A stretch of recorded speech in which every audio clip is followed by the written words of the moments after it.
relatively fit, relatively thin, worked out now and again. And then life started catching up with me a little bit, working a lot, and the next thing I know I'm having babies and a beautiful little girl, and put on 30, 40 extra pounds that I didn't need, and I was eating too much and not working out. And when I did work out, I was sitting on my People, reading my People magazine on my treadmill, thinking that I was doing something for myself.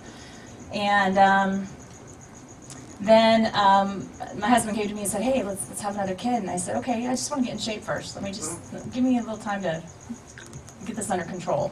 And little did I know I was pregnant when we were talking. So, I had my beautiful son, Matthew, and next thing I know, again, 11 months down the road, and I kept saying to myself every morning, today's the day.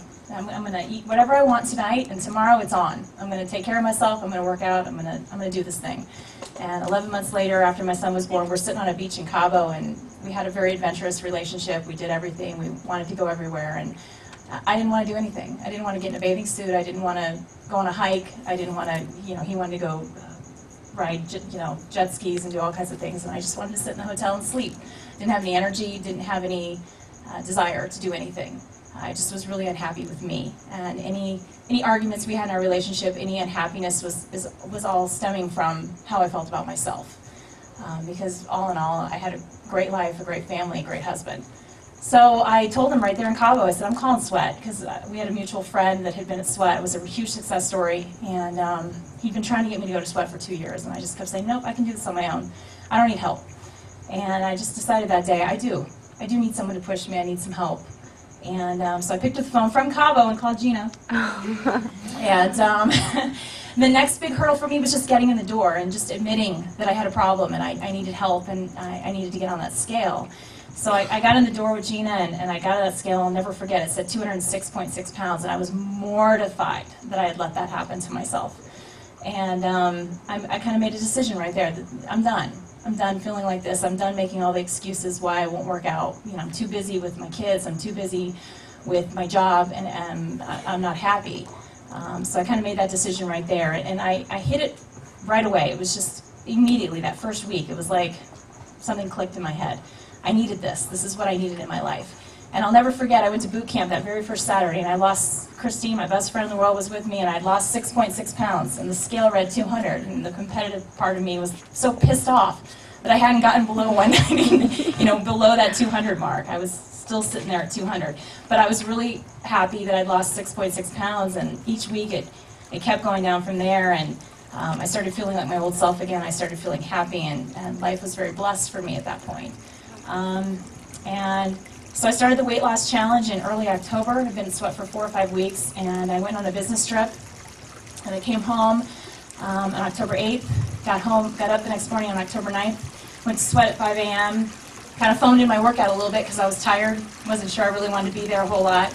Went home, kissed my husband. He had a few flights that day, and he sent me a text at 1:45 in the afternoon and said, look for me, he was a pilot, be flying over the house in a half an hour. And that was it. That was the last time I ever heard from him or saw him. Was that morning. He crashed shortly after takeoff. We don't know what happened. I still to this day don't know what happened. The FAA is still investigating. And, of course, in that instance, your life changes 100%. And I remember I went to bed that night. I woke up the next morning, and Christine, again, my lifesaver, was making calls for me and telling people what had happened. And I said, you need to call Sweat. And she looked at me the only way your best friend can look at you, kind of like, are you on crack, sister? She said, why do I need to call Sweat? I said, well, because I don't want to quit. Because everything in my intuition, everything in my body was telling me, this is what you need right now. You should not quit right now. And I'll always believe that. That's Mitch telling me, go for it, do it, do what makes you happy. So she called Gina, and a couple hours later, my phone rang, and it was Laura. And Laura didn't know me hardly at all. We'd met once, I think. And she was just in tears on the phone, and she just reached out with me with her whole heart. And she said, whatever you need, I'll watch your kids, whatever I can do for you, whatever I can do to help. And she said, but Josh and I have talked, and we know you don't want to quit, so we're going to give your friends some free sessions and get them in the door so that you can get in the door.